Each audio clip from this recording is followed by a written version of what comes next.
Hi everybody, welcome on this warm, sunny afternoon in England. It's just after 2:30 when I'm recording this, and I thought I'd have a complete change today. I don't normally smoke cigars, but I'm smoking La Gloria Cubana Serie N. And I must say I'm enjoying it immensely at the moment. It's got a really firm, packed, is smoking like a dream, and has some nice taste about it, although I'm not very good at picking out things like the scent of leather and cypress and God knows what else in them. I'm just going to say that I'm enjoying it. Feels a bit odd having such a big cigar in my fingers and in my hand. I feel a bit sort of pretentious, a bit over the top.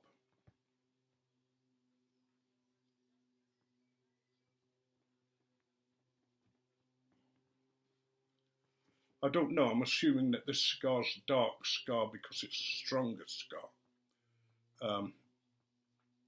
If so, then it's probably the strongest cigar that I've smoked so far. I used a V cutter. I don't know whether you can see that. It's not often I've used those, it's amongst the first time.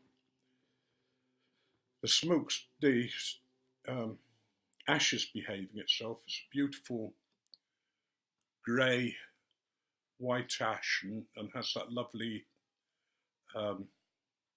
look about it, that sort of mountainous look if you look along it. The ash is sort of built up in layers.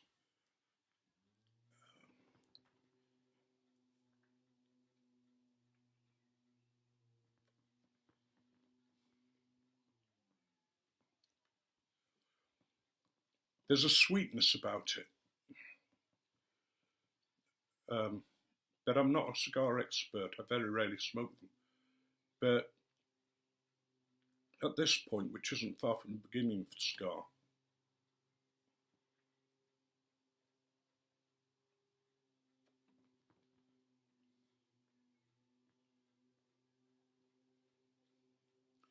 yeah, there's something sweet about it.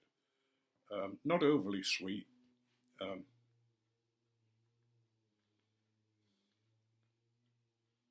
Trying to decide what taste there is in the retro hail as well. I hope you're all doing well and hope all things are going well for you. I've got one or two shout outs, so I'll do those now.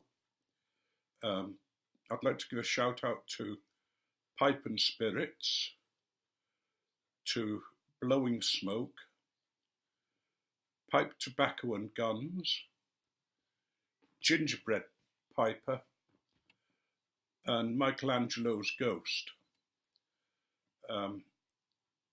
Some of them are new guys, and I've only just started posting. As far as I know, they're all under 100, and I think they'd all appreciate a sub. I got quite a response to the last story I did, and somebody asked me to say something about stories from my life, and I sort of don't know whether to do any of those, tell you any of those.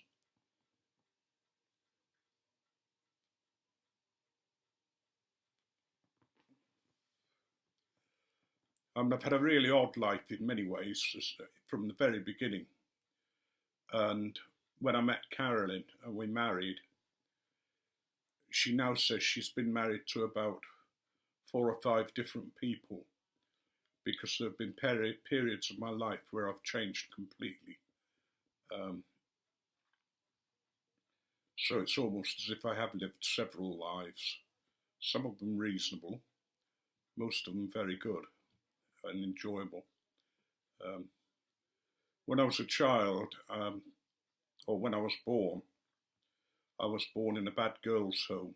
Mum had been caught out pregnant, and she'd been sent to this awful place to have me.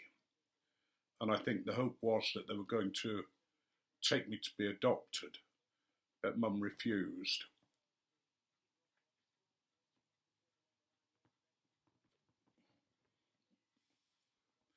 And the night I was born, she felt that she'd got into labour, and the nurse came into the room, very bare room, just a bed, a vase of flowers, and like a table, or I'm trying to remember, like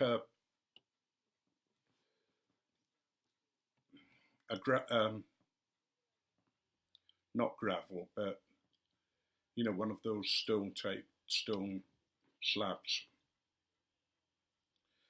And Mum said she felt that she was in labour, and the nurse sort of said, "No, you're not," and locked the door.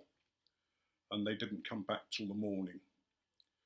And by then I'd been born, but Mum had had a really bad time because I was a breech delivery, and she'd had to deliver me herself, and had been very ill, lost a lot of blood, and I was left on the bare stone floor, and she was laid on the floor when they came back.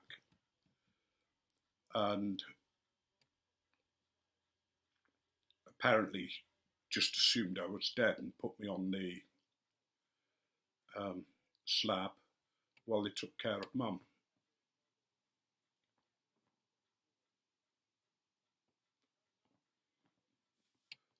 But I've always been a stubborn guy, and somebody happened to look over and thought they'd seen me move, and sure enough I was still alive.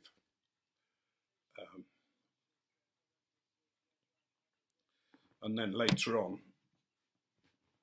my mum met my stepfather.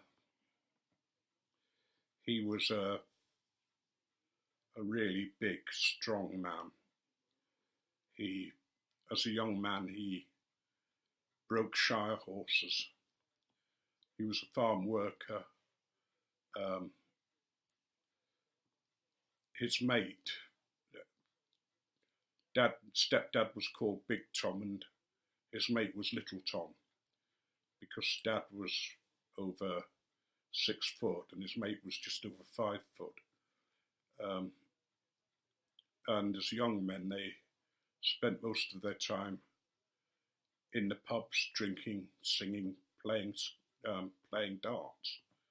Dad was a brilliant dart player, and it's said that they only ever had enough money to buy one drink.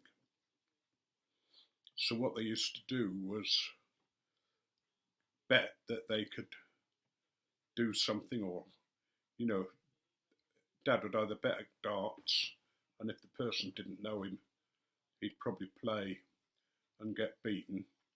If they knew him, Dad would have another bet that he could spread 2 beer glasses, 4 beer glasses, between his little finger and big thumb, further than anybody else. Apparently his hands were the size of Sonny Liston's hands, which is quite a big hand. And if they wouldn't have a go at that, then Tom would sing for a pint each. Or he would do what was called a brush dance, where you hold a brush out in front of you, and you dance and jump over the brush and that kind of thing, while still holding it in your hand. And I've seen him do that with a chair, just holding a chair out with one hand and using that to dance over, which is quite a thing. Dad was a motorbike fiend. He had a big Norton bike, which was one of the English bikes of the time, a racing bike. It was one of the top bikes at the time. And he always had it in pieces. But Mum eventually cured him of that, I think. He seemed to get rid of it anyway.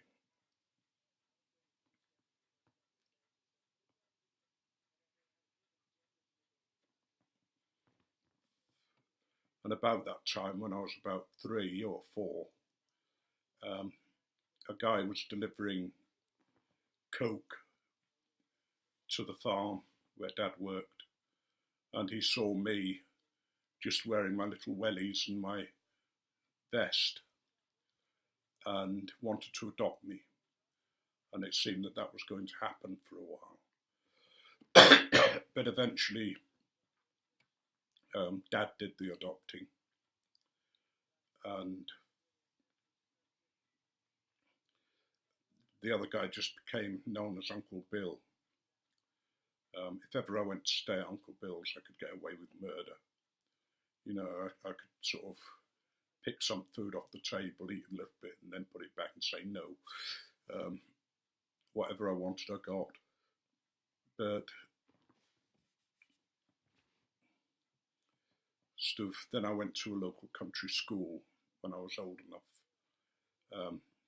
It was one teacher, 2 rooms. In the bigger room were the older children who were preparing for their exams, and in the smaller room were the little ones that couldn't, that needed to be sort of taught to read, write, dress themselves or whatever. But I could read. By the time I went to school, I could read the heavy newspapers. We had one that I would read called the News of the World. It was also called Jezebel's Trumpet because it had all the scandal in it. And we had the local Norfolk newspaper. But when I wasn't at school, I spent my time wandering by myself the marshes and learning about wildlife, spending most of my time just enjoying the wildness and the things. I was always a loner. We had lots of fights on the way to school, and I hated it. I hated school. Bet the marshes were my home.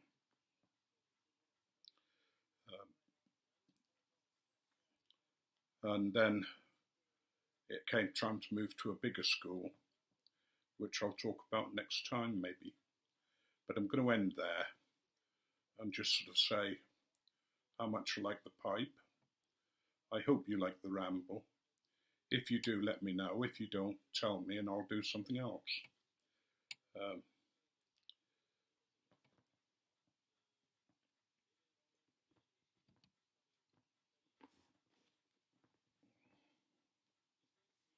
God bless you all and enjoy the rest of the weekend.